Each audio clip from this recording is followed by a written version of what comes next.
Are you a new D&D player, wondering what you need to get started? Well, you clicked on the right video. Hey everyone, Heroic Coffee here, and today we're going to be covering all the essential items every D&D group needs to start playing. The great thing about this is you actually don't need to spend that much money, and you can find most of these items pretty cheap at your local game store or on Amazon. Without further ado, let's dive right in.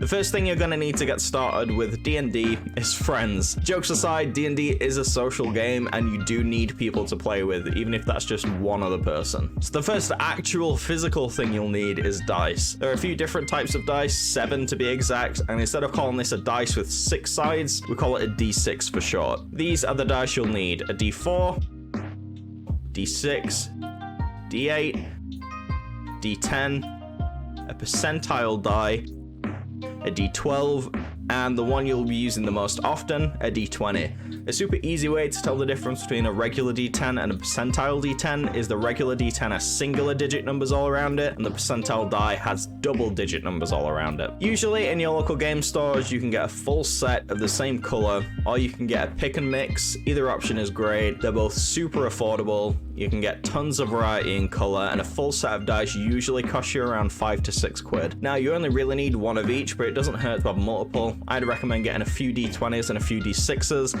These tend to crop up more than others in my games, at least. Once you have your dice, you're then going to want something to put them in. That's when you want to get yourself a dice tray to roll them in, and while you're at it, go ahead and grab yourself a dice bag, especially if you're planning to go full dice goblin mode. Trust me, you'll thank me later. Now, people who have been playing a long time usually have a pretty hefty collection of dice already, so if you don't want to buy dice, you can just ask another one of your players, or maybe your DM, just ask if you can borrow a set. Now, when you're starting out, you're also going to want a copy of the rules for D&D. There's a few different ways to go about this. You can buy the core rulebooks themselves. I wouldn't really recommend this straight off the bat. It can be pretty expensive, and if you've never played before, it's a lot of money to just throw down on a whim. I would highly recommend instead grabbing yourselves a starter set. This is exactly how I started out, and it's one of the best purchases I ever made. You get some rules inside, you get an adventure, you get some dice, you get a little bit of everything, and then if you're having fun with that, you can go crazy and buy all the books you want. It is worth noting, however, that Wizards of the Coast have actually made the basic rules completely free online for you to download. Now, these aren't as in-depth or elaborate as what you'll find in the Player's Handbook, but if you're just starting out, you don't need them to be. Another thing you'll need, and thankfully you can get a hold of it pretty cheap, is paper. A lot of paper. I'm talking printed out character sheets, scrap paper, graph paper,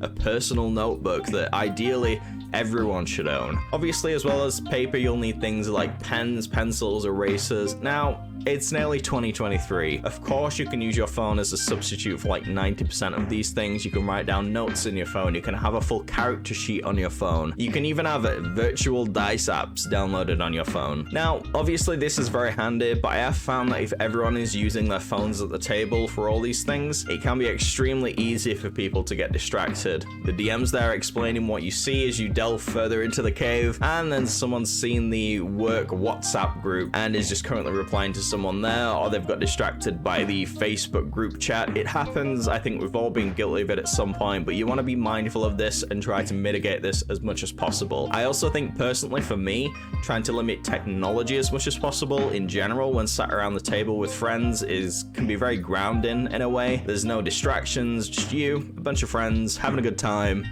Put the phones away. Next step, I would recommend some sort of battle mat. Now, if you're playing Theater of the Mind, then it's totally not needed. My group and I played for years playing Theater of the Mind, and it was fantastic. All you need is your imagination. But if you'd like to play on a grid with minis, you're gonna need some sort of battle mat. Now, you can go on Amazon and buy a Chessex battle mat, and that's great, but you don't have to. I still use to this day a bit of laminated grid paper stuck down with sellotape to the back of a whiteboard I got from Tesco for like a $5. It's not fancy, but it doesn't have to be. Now, you can go ahead and get minis too to represent your character, or you can use coins, tokens, bottle caps for the meantime. If you do decide to get minis, you can get both pre-painted and unpainted ones. You can get these from various places online and probably a local game store. It is worth noting that collecting and painting minis is a hobby in and of itself. Buying the minis, the brushes, the paints, the time, the storage even. Now, I'm not trying to deter you. Collecting and painting minis can be really fun and therapeutic. I'm just trying to explain that it's really just buy cool minis, you have cool minis. There are various steps involved. And with that, we've come to the end of the video. I hope this has helped you get started with your own D&D journey. Don't forget to like, subscribe, and comment down below any accessories I might have missed that you just cannot play D&D without. Thanks for watching, everyone. Click here to watch a video on help with how to make a D&D character, and happy holidays. Bye, guys.